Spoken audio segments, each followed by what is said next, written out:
नमस्कार दोस्तों, करवा चौथ की हार्दिक शुभकामनाएं आप सभी को। दोस्तों, आज मैं आप लोगों को करवा चौथ की व्रत की कथा सुनाने वाली हूँ। करवा चौथ का व्रत जो कि कार्तिक मास के शुक्ल पक्ष की चतुर्थी तिथि को मनाई जाती है। तो चलिए दोस्तों, कथा को प्रारंभ करते हैं। बहुत समय की बात है, एक साहूकार के 7 बेटे और उनकी एक बहन करवा थी। सभी सातों भाई अपनी बहन से बहुत ही ज्यादा प्यार करते थे।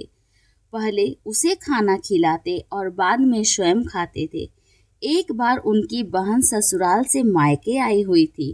शाम को भाई जब अपना व्यापार व्यवसाय बंद कर घर आए तो देखा कि बहन बहुत ही ज्यादा व्याकुल थी। सभी भाइयों ने अपनी बहन से पूछा कि तू इतनी ज्यादा व्याकुल क्यों है। बहन ने कहा, आज मेरा करवा चौथ का निर्जल व्रत है और मुझे भूख लगी हुई है, इसी कारण से मैं व्याकुल हूँ। भाइयों को लगा कि उनकी बहन भूखी है।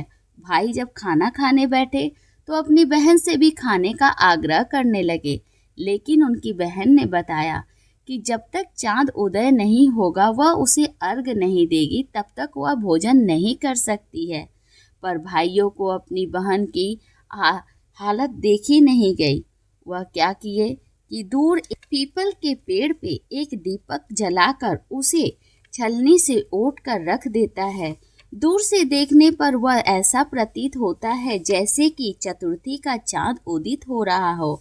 इसके बाद भाई अपनी बहन को बताया कि चांद निकल आया है, तुम उसे अर्घ देने के बाद भोजन कर सकती हो। बहन भागी भागी अपने भाइयों के पास जाती है और कहती है कि चांद निकल आया है, चलिए पूजा कर लेते हैं। भाभिया कहती है, भाईसा, यह चांद तो आपके लिए निकला है, हमारा चांद निकलने में अभी समय श्रेष्ठ है। फिर वह भागी भागी जाती है और चांद को अर्घ देकर भोजन करने बैठ जाती है। जैसे ही वह पहला टुकड़ा अपने मुंह में डालने जाती है, उसे छींक आ जाती है। दूसरा टुकड़ा मुंह में डालने जाती है तो उसमें बाल निकल आते हैं। जैसे ही वह तीसरा टुकड़ा अपने मुंह में डालने जाती है, उसके ससुराल से उसके लिए बुलावा आ जाता है और कहा जाता है कि उसका पति काफ़ी बीमार है, उसे तुरंत ही जिस भी हालत में है उसी तरीके से उसे ससुराल उनके साथ जाना पड़ेगा। जैसे ही यह सुनती है वह व्याकुल हो जाती है और उसकी माँ जब उसे विदा करने के लिए अपने बक्से को खोल उसका कपड़ा निकालने लगती है तो उसमें केवल सफ़ेद और काले वस्त्र ही निकलते हैं।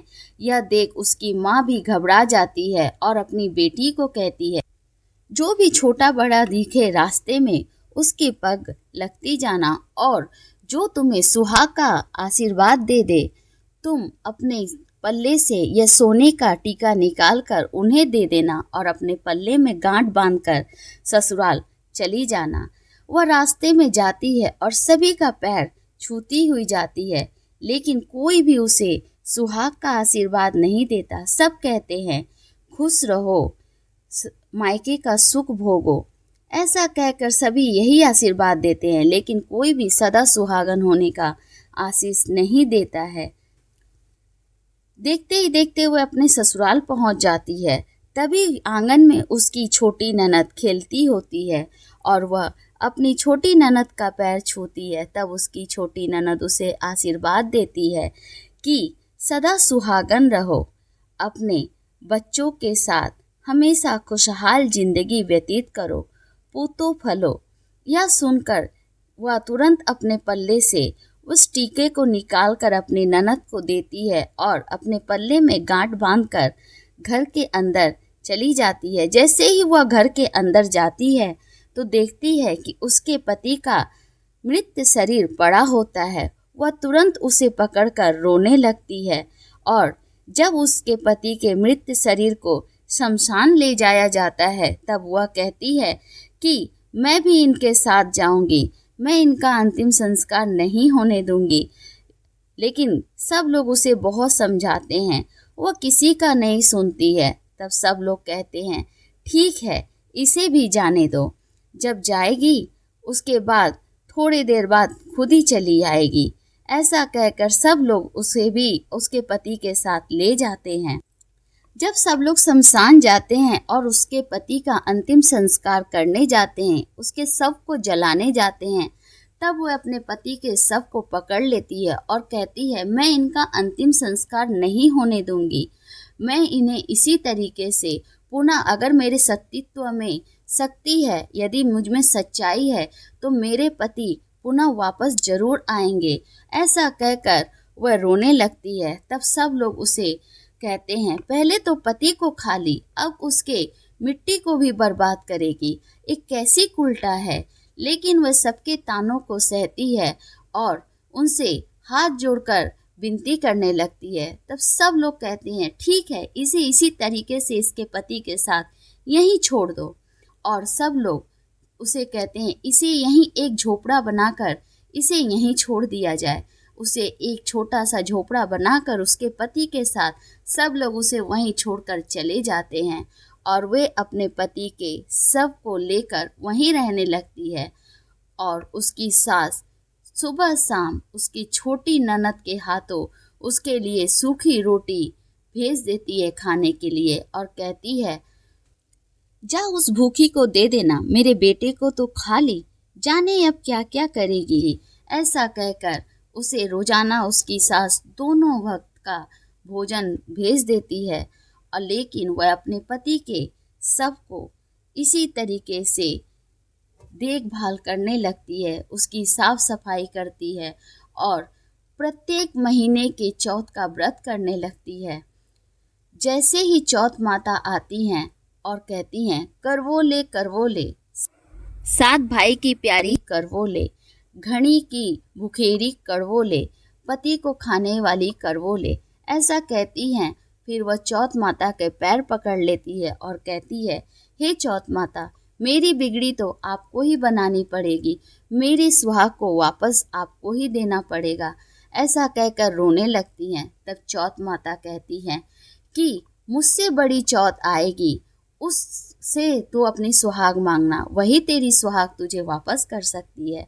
देखते ही देखते सारे चौथ आते जाते हैं और कोई उसे सुहाग वापस नहीं देता है। तब आश्विन मास का चौथ आता है, वह भी उसे इसी तरीके से कहती हैं, करवोले करवोले, घनी भुखेड़ी करवोले, सात भाइयों की प्यारी करवोले, घड़ी को खाने वाली करवोले। तब वह उनके भी पैर पकड़कर रोने लगती है और कहती है, हे चौथ माता, मेरी बिगड़ी तो आपको ही बनानी पड़ेगी, मुझसे जो गलती हुई है उसकी सज़ा मुझे मिल गई है, कृपया मुझे मेरी सुहाग वापस करिए।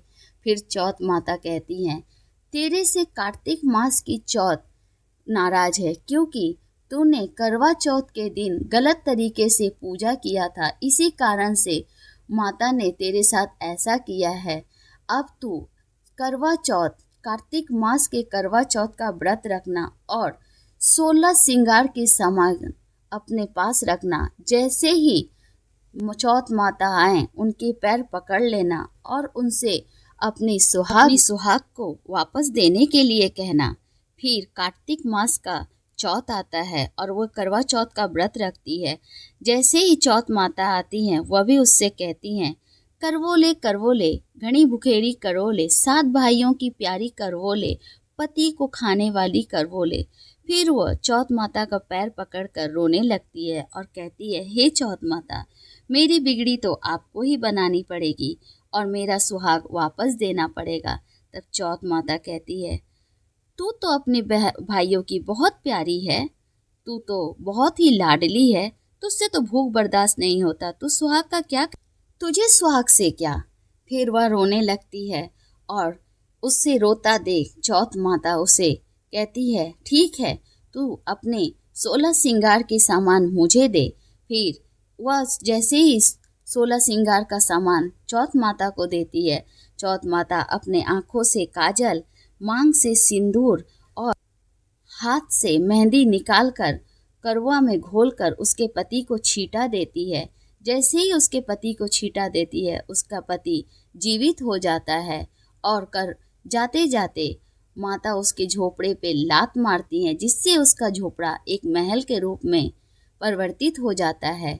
और जब उसकी छोटी ननद उसके लिए भोजन लेकर आती है तो अपने भाई भाभी को साथ देखकर बहुत ही ज़्यादा खुश होती है और वह भागी भागी अपने ननद के पास और कहती है कि भाईसा, आपका भाई वापस आ गया है, जाइए जाकर माँ जी को यह खबर दीजिए और कहिए गाजे बाजे के साथ हमें लेने आए। छोटी ननद खुशी से भागे भागे अपनी माँ के पास जाती है और कहती है, माँ माँ, भाई जिंदा हो गया है, माँ माँ, भाई फिर से वापस आ गया है। तब उसकी माँ कहती है, वह तो पागल थी ही, साथ में तू भी पागल हो गई है। फिर वह कहती है, नहीं माँ, भाई सच में वापस आ गया है। फिर उसकी सास गाजे बाजे के साथ अपने बेटे बहू को लेने जाती है। अपने बेटे को जीवित देखकर उसकी सास अपनी बहू से माफ़ी मांगती है और कहती है, यह तो तेरे ही तपस्या का फल है, मैंने तो अपने बेटे को कब का खो दिया था, तेरे ही विश्वास और तपस्या से यह तुझे वापस मिला है। और सभी लोग फिर करवा चौथ का व्रत बहुत ही खुशी खुशी से करते हैं। और जो कोई भी इस करवा चौथ के व्रत को करता है, जो भी सुहागन महिलाएं इस व्रत को करती हैं और चाँद देखकर अपने व्रत को खोलती हैं, विधि पूर्वक पूजा पाठ करती हैं, चौथ माता हमेशा उसके पति को लंबी आयु देती है और वह सदा सुहागन रहती है। हे चौथ माता, जैसे आपने साहूकार की बेटी को सुहाग दी, वैसे सबको देना। आपका कथा जो भी सुने और पढ़े, आपका व्रत जो भी करे, उसे सदा सुहागन रखना। जय चौथ माता।